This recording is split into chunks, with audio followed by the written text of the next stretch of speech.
Hi friends, இது வந்து பார்த்தீங்கன்னா ஹுண்டாய் க்ரெட்டா டீசலு 1.6. ஸோ இது கம்ப்ளைண்ட் என்ன அப்படின்னா, வண்டி வந்து பார்த்தீங்கன்னா பிக்கப் இல்லை. ஸ்கேன் பண்ணோம். ஸ்கேனில் வந்து பார்த்தீங்கன்னா டர்போவில் ஃபால்ட்டு காட்டுச்சு. ஸோ டர்போ ஒர்க் ஆகுதா இல்லையான்னு சொல்லிட்டு செக் பண்ணோம். டர்போ வந்து பார்த்திங்கன்னா சுத்தமாக ஒர்க்கே ஆகலை.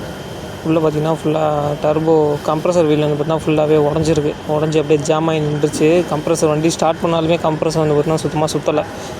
ஸோ கம்ப்ரஸர் சுத்தமாக வேலை செய்யணுன்றதுனால இன்ஜின் உள்ளே போக வேண்டிய ஏர் வந்து பார்த்திங்கன்னா முழுசாகவே போகல.